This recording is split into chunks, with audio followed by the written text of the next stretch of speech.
Hello everyone, welcome to SS Odia tutorial. आज आम बड़पण कवितार तृतीय भाग आलोचना करवा। पूर्वर दुईटी भाग आलोचना करा जायछि। जो माने से वीडियो गुड़िक देखी ना देखी दिंतु, जहाँफल कि आज आलोचना आपण मानक बुझापी सहज हो। पूर्वर आम आलोचना करुले किपरि भाव में कविवर राधानाथ राय ओडिशार जो अहमिकाग्रस्त राजा माने अछंती, इंग्राजी पदलालसी जो व्यक्ति माने अछंती, किपरि भाव में सेमानंकु कटुक्ति करुथिले। राजा और राजकर्मचारी मानकर असार अहंकार ताहा राधानाथंक पखरे असह्य होइथिला। से तांकर शक्तिशाली लेखनी माध्यम रे ये जो अहंकारी मानक उद्देश्य रे से कौन करथिले, महाकालर क्रूरता को बा तांकर जो अहमिका रहिथिला से अहमिकार असारता को बा जो बड़पणिया रही महत्वपणिया रही से कथा तांको किपरि भाव में दर्शाई से विषय रे आम आलोचना करुथिले। आज ठारू एठु आलोचना आरंभ करिबा। अर्जुअछ सिना केवल दुष्कृत, घृष्टि मुखे ढाली यज्ञ कुंड घृत।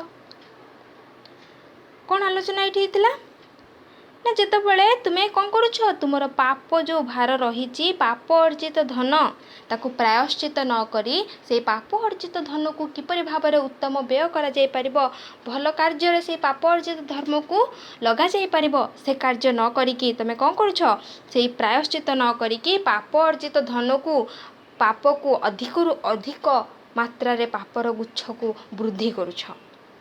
तमे माने कौन करुछ, अर्जन करुछ। अर्जु अछ कहले अर्जन करुछ, दुष्कृत अर्जन करुछ। दुष्कृतर अर्थ होची पाप, पाप को अर्जन करुछ।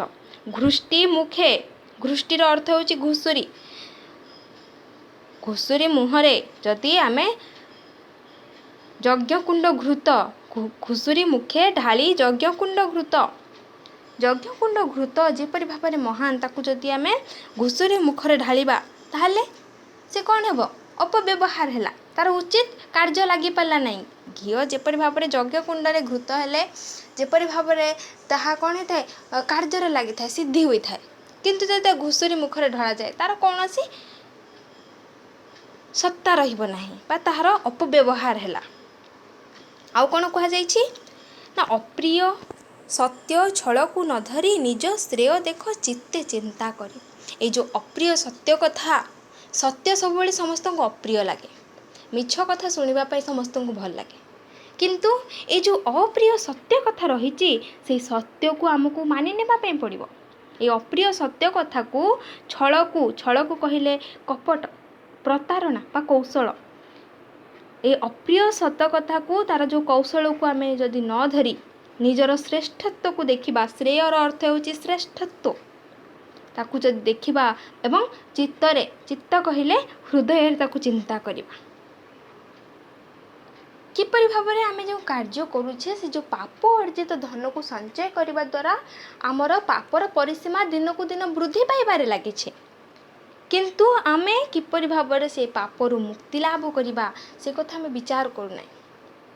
ये जो अप्रिय सत्य कथा रही निजको प्रतारणा करुछे, निजर जो श्रेष्ठत्व को आमे आम हृदय रे आम मन रे चिंता करबा। समस्त मनुष्य मध्य किछि ना किछि श्रेष्ठत्व रही।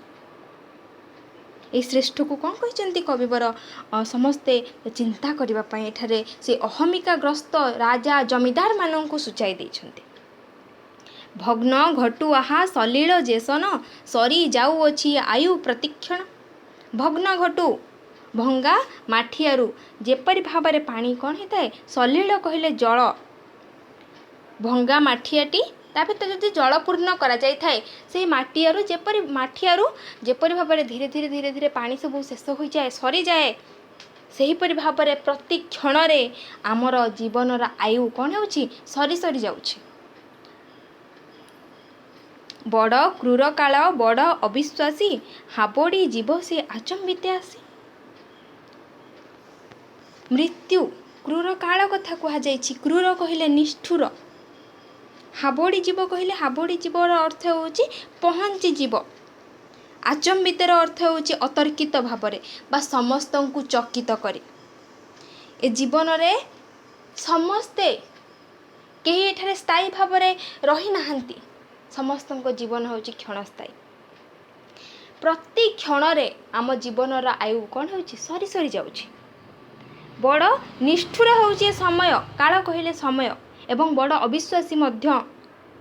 କାହା ପାଖରେ କେଉଁ ସମୟରେ ମୃତ୍ୟୁ ଆସି ଉପସ୍ଥିତ ହେବ ସମସ୍ତଙ୍କୁ ଚକିତ କଲା ପରି, ସମସ୍ତଙ୍କୁ ଅତର୍କିତ ଭାବରେ, ଆଶ୍ଚର୍ଯ୍ୟଜନକ ଭାବରେ କେଉଁ ସମୟରେ ମୃତ୍ୟୁ ଆସି ପହଞ୍ଚିଯିବ ସେ କଥା କେହି କହିପାରିବେ ନାହିଁ। ଦୂରବର୍ତ୍ତୀ ଜାଣି କାଳକୁ ଯେ ହସେ, ହସି ସେ ତା ପଛେ ଆସି ଲୁଚି ବସେ।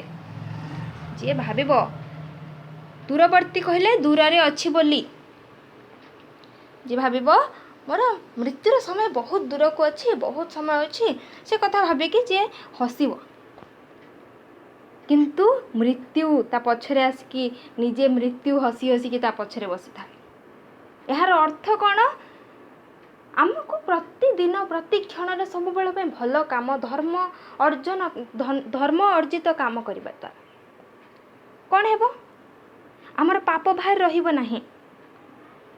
ଯଦି ଆମେ କିଛି ଭଲ କାମ କରିଥିବା, ଲୋକମାନେ ଆମ ସମସ୍ତଙ୍କୁ ମନେ ପକାଉଥିବେ।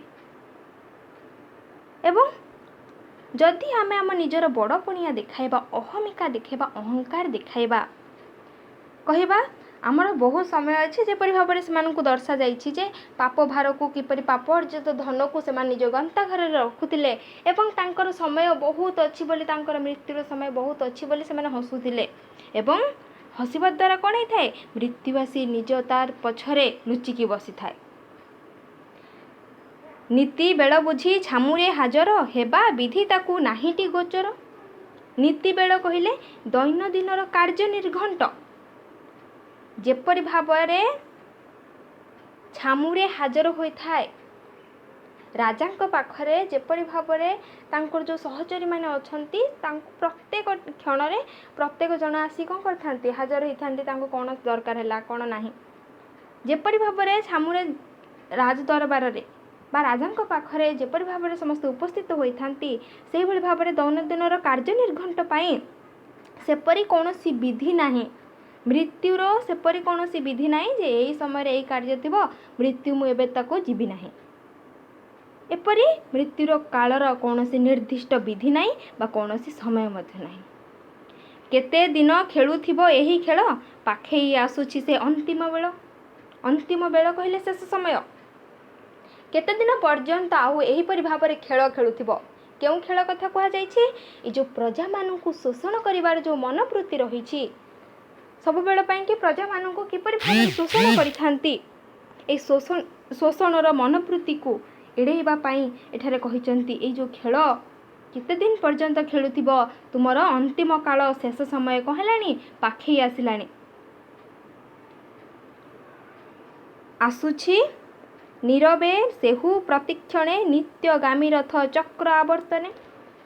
ସେ କିପରି ଭାବରେ ଆସୁଛି? ନୀରବରେ ଆସୁଛି, ପ୍ରତି କ୍ଷଣରେ ଆସୁଛି। କ'ଣ ପାଇଁକି ପ୍ରତିକ୍ଷଣ କଥା କୁହାଯାଇଛି? ନା ପୂର୍ବରୁ ଆମେ କହିଲେ ସରି ଯାଉଅଛି ଆୟୁ ପ୍ରତିକ୍ଷଣ। ପ୍ରତି କ୍ଷଣରେ ଆମର ଆୟୁ କ'ଣ ହେଉଛି? ଧୀରେ ଧୀରେ ସରି ଆସୁଛି, ଶେଷ ହୋଇ ଆସୁଛି। ସେଥିପାଇଁ କୁହାଯାଇଛି ସେ ନୀରବରେ ଆସୁଛି ଏବଂ ପ୍ରତି କ୍ଷଣରେ ସେ ଆସୁଛି। ନିତ୍ୟଗାମୀ ରଥ ଚକ୍ର ଆବର୍ତ୍ତନେ। ରଥର ଚକ ଯେପରି ଭାବରେ ନିତ୍ୟଗାମୀ ଘୂର୍ଣ୍ଣନ ହୋଇଥାଏ, ପ୍ରତ୍ୟାବର୍ତ୍ତନ ହୋଇଥାଏ, ଆଲୋଡ଼ିତ ହୋଇଥାଏ, ସେହିପରି ଭାବରେ ମୃତ୍ୟୁ ପ୍ରତିଦିନ ନୀରବତାର ସହିତ ସେ ଆସୁଅଛି। ଆୟୁ ସୂର୍ଯ୍ୟ ଯାଏ ତଳେ ଯେତେ ଗଡ଼ି, ତୁମ୍ଭ ମାୟା ଯାଏ ଛାୟା ପରି ପଢ଼ି। ଆୟୁ ରୂପକ ସୂର୍ଯ୍ୟ ଯେତେ ଯାଏ ଯେତେବେଳେ ଗଡ଼ି, ଆୟୁ ରୂପକ ସୂର୍ଯ୍ୟ ଯେତେବେଳେ ଗଡ଼ିଯାଏ, ଯେତେବେଳେ ସକାଳର ସୂର୍ଯ୍ୟ ଉଦୟ ହୁଏ ଏବଂ ସକାଳର ସୂର୍ଯ୍ୟ ଉଦୟ ଠାରୁ ନେଇକି ମଧ୍ୟାହ୍ନର ସୂର୍ଯ୍ୟ ପର୍ଯ୍ୟନ୍ତ ଯେତେ ଭାବରେ ବଢ଼ି ବଢ଼ିଯାଏ, ତୁମର ମାୟା ଯାଏ ସେହିପରି ଭାବରେ ଛାୟା ପରି ବଢ଼ି। ସକାଳର ସୂର୍ଯ୍ୟଙ୍କ କିରଣରେ ଯେତିକି ପରିମାଣରେ ଛାଇ ଥାଏ, କିନ୍ତୁ ଅପରାହ୍ନ ବେଳକୁ ସେ ଛାୟା କ'ଣ ହେଇଥାଏ? ବଢ଼ି ବଢ଼ି ଯାଇଥାଏ। ସୂର୍ଯ୍ୟାସ୍ତ ବେଳକୁ ମଧ୍ୟ ବଢ଼ି ବଢ଼ି ଯାଇଥାଏ। ସେହି କଥା କୁହାଯାଇଛି ଯେ ତୁମର ମାୟା ରୂପକ ଛାୟା ସେହିପରି ଭାବରେ କ'ଣ ହେଉଛି? ବଢ଼ି ବଢ଼ିକି ଯାଉଛି। ମାୟା ଚେର ତଳେ ଭେଦିବ ଯେତିକି ଅନ୍ତକ ରଗଡ଼େ ଝିଙ୍କିବ ତେତିକି। ମାୟା ଚେର କହିଲେ ସଂସାରର ମାୟା ରୂପକ ଚେର, ତାହା ଭେଦିବ ଯେତିକି, ଏ ସଂସାରରେ ମାୟା ରୂପକ ଚେରକୁ ଯେତେ ଭାବରେ ଲାଘବ କରିବ। ଅନ୍ତର ରଗଡ଼େ, ଅନ୍ତକ କହିଲେ ଯମ ବା ମୃତ୍ୟୁର ଦେବତାଙ୍କୁ ଅନ୍ତକ ଏଠାରେ କୁହାଯାଇଛି। ରଗଡ଼େ ଝିଙ୍କିବ କହିଲେ ଖୁବ୍ ଜୋରରେ ଉଟାରିବା। ଏଠାରେ କେଉଁ କଥା କୁହାଯାଇଛି ଯେ ରଗଡ଼େ ଝିଙ୍କିବ? ନା ମାୟାଗ୍ରସ୍ତ ଲୋକମାନଙ୍କୁ ମୃତ୍ୟୁ କ'ଣ କରିଥାଏ? ଖୁବ୍ ଯନ୍ତ୍ରଣାପ୍ରଦ ହୋଇଥାଏ। ଯେଉଁମାନେ ଯେତେ ପରିମାଣରେ ପାପକୁ ଅର୍ଜନ କରି ରଖିଛନ୍ତି ସେମାନଙ୍କୁ ମୃତ୍ୟୁର ଦେବତା ଅଧିକରୁ ଅଧିକ କଷ୍ଟ ଦେଇଥାନ୍ତି। ସେଥିପାଇଁ ତାଙ୍କର ମୃତ୍ୟୁ ଖୁବ୍ ଯନ୍ତ୍ରଣାଦାୟକ ହୋଇଥାଏ।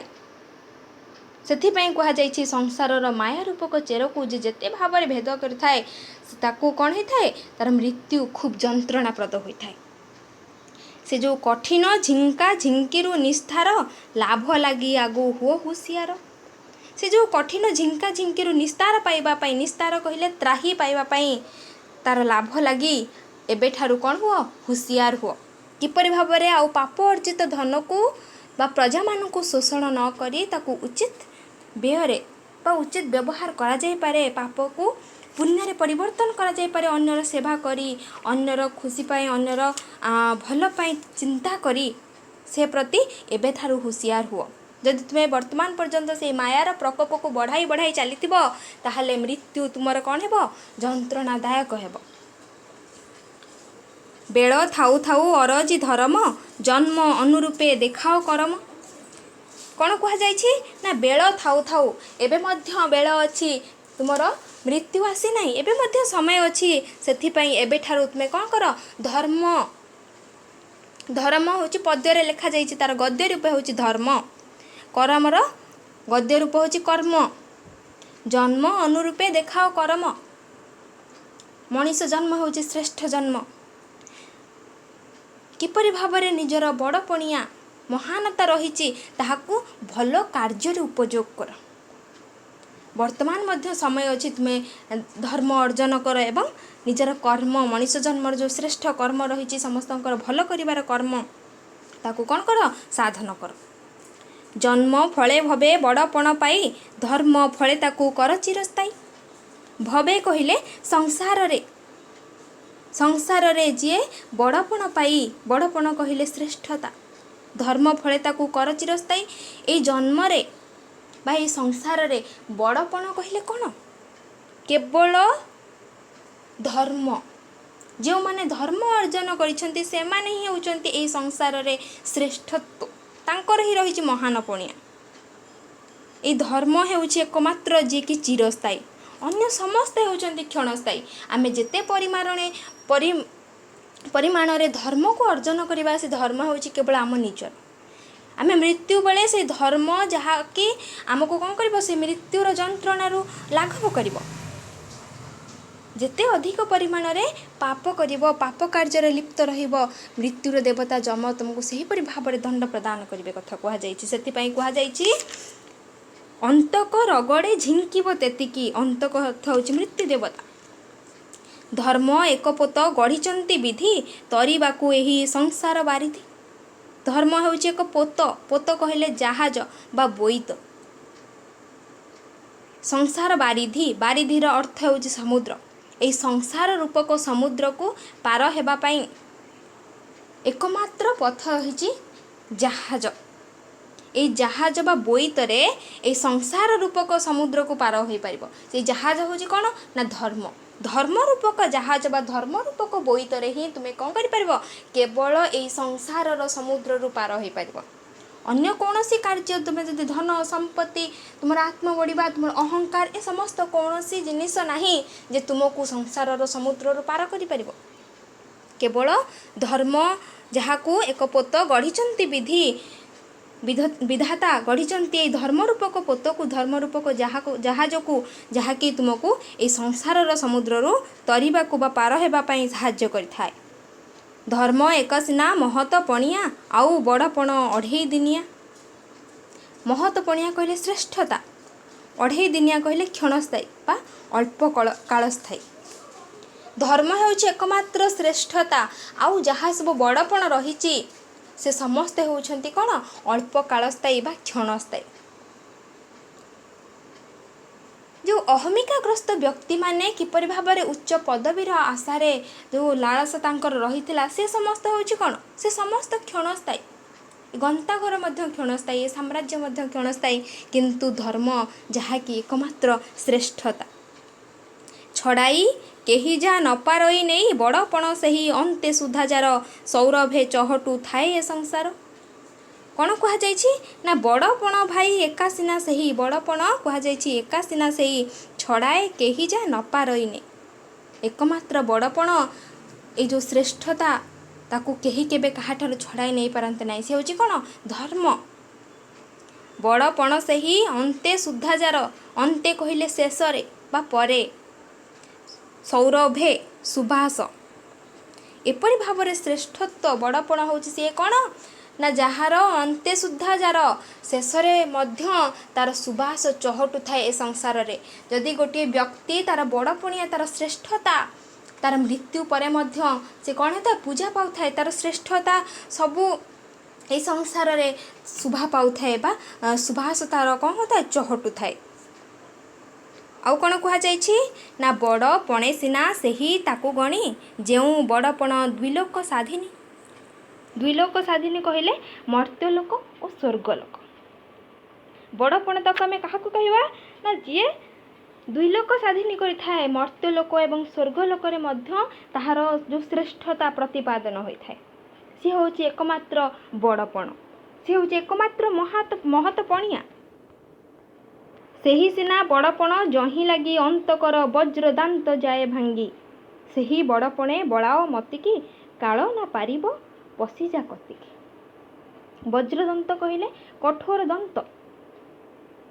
एठारे कौन कथा कहुଯାଇଛି ना सत् कीर्ति करिथिबा जो लोक माने मध्य से माने मरी मध्य अमर रहिथांती। काल केबे हेले तांको ग्रास करि न थाए बा करि पारे नाही।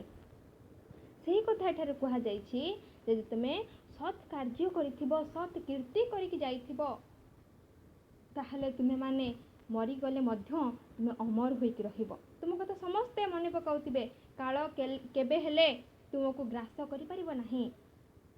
ये होची कौन ये होची बड़पण। हेला कर नाही पाई ये सुविधा लभी बाकू सेही बड़पण निदा। राधानाथ एठारे सूचाई देइछन्ति जे सेमानंकर जो अहमिका ग्रस्त पदलालसी जो अहंकार मनोभाव रहिथिला सेमानंको किपरि भाबरे से वर्तमान पर्यंत समय अछि जे से सबको तुमे परिहार करी धर्म पथरे अतिक्रम करिबा पाई। हेला कर नाही पाई ए सुविधा लभिबाकू सेही बड़पण निदा। वर्तमान पर्यंत आउ कोनोसी हेला कर नाही अवहेला कर नाही ए जो सुविधा पाइबा पाई। किपरि भाबरे बड़पणर सुविधा रहिछि केउ सुविधा ना सत् कीर्ति करिथिबा लोक माने केबे हेले काल ताको ग्रास करि पारे नाही ए जो सुविधा। सेथिपाई वर्तमान ठारू तुमे कौन कर धर्म पथ को बाछि नियो। संसारर तोको सार बड़पण लालसारु नियो बाहुडाई मन। तोको सार कहले मूल्यहीन जेते सब लालसा रहिछि से समस्त होउछन्ति कौन मूल्यहीन। किंतु ए समस्त बड़पण नुहंती जेते पाप अर्जित धन करुछ प्रजा मानकु शोषण करुछ अट्टालिका करुछ हला गंताघर रे सब धन संपत्ति को रखुछ ए समस्त कि पद पदवी जो लालसा रहिछि से समस्त बड़पण नुहंती। से समस्त होउछन्ति कौन मूल्यहीन। ए जो बड़पण करिवार बा कहबाकू गले अन्य ठारू किपरि भाबरे अधिकରୁ अधिक उच्च पदवी लाभ करिवार जो आशा रहिछि मनोभाव रहिछि जो अहंकार रहिछि ताकू तुमे कौन कर बाहुडाई नियो। से अहंकार को फेरे नियो। उदासीन नेत्रे दुनियार मान देखी कर मन धर्मे एकतान। उदासीन नेत्र रे तुमे थरे दुनियार मान सम्मान को देख जहाँकि तुमे कहब तुमको केवल धर्म ही देखा जिवो। राजधर्मे आत्मतत्वे देई मति उच्च होई लभ उच्चतर गति। राजधर्म रे राजा मानकर धर्म हेउछि किपरि भाबरे से माने कोन करथांती प्रजानुरंजन होइथांती। प्रजा मानंकु ତାଙ୍କର ନିଜର ପରିବାର ସଦୃଶ ଭରଣ ପୋଷଣ କରିଥାନ୍ତି। ପ୍ରଜାନୁରଞ୍ଜନ ରାଜଧର୍ମ ହେଉଛି ପ୍ରଜାନୁରଞ୍ଜନ, ଯାହାକି ଭାରତର ଆଦର୍ଶ ରାଜଧର୍ମ। ଆତ୍ମତତ୍ତ୍ୱ କହିଲେ ଆତ୍ମଜ୍ଞାନ ଲାଭରେ, ଲଭର ଅର୍ଥ ହେଉଛି ଲାଭ କର। ଉଚ୍ଚତର ଗତି କହିଲେ ବଡ଼ପଣ। କ'ଣ ହେଇଛି ନା ରାଜଧର୍ମ ହେଉଛି ପ୍ରଜାନୁରଞ୍ଜନ। ତୁମେ ସେଇ ଆତ୍ମଜ୍ଞାନ ଲାଭରେ, ସେଇ କେବଳ ପ୍ରଜାନୁରଞ୍ଜନରେ ପ୍ରଜାମାନଙ୍କର ହିତ ପାଇଁ ହିଁ କାର୍ଯ୍ୟ କର, ଯାହାଦ୍ୱାରା କି ଉଚ୍ଚ ହୋଇ ଲାଭ କର, ତୁମର ବଡ଼ପଣିଆକୁ ଉଚ୍ଚତର ଗତି ହୁଅ। ଯଦି ତୁମେ ପ୍ରଜାମାନଙ୍କୁ ବାଜ ପାରା ସଞ୍ଚାଣ ପକ୍ଷୀ ପାରା ପରି ନ ହୋଇକି ତୁମେ କ'ଣ କର, ପ୍ରଜାମାନଙ୍କୁ ନିଜର ପୁତ୍ର ପରି, ନିଜ ପରିବାର ପରି ମନେ କର, ଯାହାଦ୍ୱାରା କ'ଣ ହେବ ନା ତୁମେ ଅଧିକରୁ ଉଚ୍ଚତର ଗତି ଲାଭ କରିବ। ସେୟା ହିଁ ହେଉଛି କ'ଣ ଉଚିତ ବଡ଼ପଣ। ୟାକୁ ହିଁ କହନ୍ତି ବଡ଼ପଣ। ଏହା ହେଉଛି ମହାନ ପଣିଆ ବା ଶ୍ରେଷ୍ଠତା। ପ୍ରଜାମାନଙ୍କୁ ଶୋଷଣ କରିବା ମହାନ ପଣିଆ ନୁହଁ, ଶ୍ରେଷ୍ଠତା ନୁହଁ। ଯଦି ଆମେ ପ୍ରଜାନୁରଞ୍ଜନ ପ୍ରଜାବତ୍ସଳ ଭାବରେ ରାଜଧର୍ମକୁ ପାଳନ କରିବା, ତାହା ହେଉଛି କ'ଣ ଉଚ୍ଚତର ଗତି ବା ତାହା ହେଉଛି ବଡ଼ପଣ। ଏହି ଯେଉଁ କବିତାରେ ରାଧାନାଥ ରାୟ କ'ଣ ସୂଚାଇ ଦେଇଛନ୍ତି, ସେ ଯେଉଁ ରାଜା ଥିଲେ, ରାଜ କର୍ମଚାରୀମାନଙ୍କ ଥିଲେ, ଦରବାରକୁ ଆସିବାରେ ସେମାନେ ତାଙ୍କର ଯେଉଁ ଅହମିକା ଦେଖାଇଥିଲେ, ଏଠାରେ ରାଧାନାଥ ରାୟ ତାଙ୍କର ଲେଖନୀରେ, ତାଙ୍କର ଯେଉଁ ଶକ୍ତିଶାଳୀ ଲେଖନୀ ଅଛି, ସେଥିରେ ସେ ମଣିଷ ପଣିଆର ମହାନତାକୁ ଦର୍ଶାଇଛନ୍ତି ଏବଂ ତା ସହିତ ଧର୍ମ କଥା କହିଛନ୍ତି। ଧର୍ମର ଯେଉଁ ଶ୍ରେଷ୍ଠତା ରହିଛି, ସେହି ଶ୍ରେଷ୍ଠତା ବିଷୟରେ ମଧ୍ୟ ବର୍ଣ୍ଣନା କରିଛନ୍ତି। କିପରି ଭାବରେ ଧର୍ମ ପଥରେ ଯଦି ଜୀବନ ଯାପନ କରାଯାଏ, ତାହେଲେ ତାହା ହିଁ ହେବ ପ୍ରକୃତ ବଡ଼ପଣର ପରିଚୟ। ଏଇ ଯେଉଁ ଧର୍ମ ପଥରେ ଜୀବନକୁ ଯାପନ କରିବା ପାଇଁ, ଜୀବନଯାପନ କରିବା ପାଇଁ ସେ ନିବେଦନ କରିଛନ୍ତି ଏଠାରେ। ଏହା ହେଉଛି ବଡ଼ପଣ କବିତାଟି, ଯାହାକି ବର୍ତ୍ତମାନ ଆମେ ଆଲୋଚନା କରୁ। ପରବର୍ତ୍ତୀ ସମୟରେ ଏହି ବଡ଼ପଣ କବିତାରୁ ଆପଣମାନଙ୍କର ଟେଷ୍ଟ କରାଯିବ। କେଉଁ ସମୟରେ ଟେଷ୍ଟ କରାଯିବ ତାହା କମ୍ୟୁନିଟିରେ ଟାଇମ୍ ପୋଷ୍ଟ କରାଯିବ। ଯଦି ଆପଣମାନଙ୍କୁ ଆଜିର ଆଲୋଚନା ଭଲ ଲାଗିଥାଏ, ତାହେଲେ ନିଶ୍ଚୟ ଲାଇକ୍ କରନ୍ତୁ, ନିଜ ସାଙ୍ଗସାଥିମାନଙ୍କ ସହ ସେୟାର କରନ୍ତୁ ଏବଂ ଆପଣଙ୍କୁ ଆଜିର ଆଲୋଚନା କିପରି ଲାଗିଲା ନିଜର ମତାମତ କମେଣ୍ଟ ବକ୍ସରେ ଜଣାନ୍ତୁ। ତା ସହିତ ବର୍ତ୍ତମାନ ଯେଉଁମାନେ ଚ୍ୟାନେଲକୁ ସବସ୍କ୍ରାଇବ୍ କରିନାହାନ୍ତି, ପ୍ରଥମେ ସବସ୍କ୍ରାଇବ୍ କରିଦିଅନ୍ତୁ, ଯାହାଫଳରେ କି ପ୍ରତିଟି ଭିଡ଼ିଓର ନୋଟିଫିକେସନ୍ ଆପଣମାନେ ଯଥାଶୀଘ୍ର ପାଇପାରିବେ। Thank you.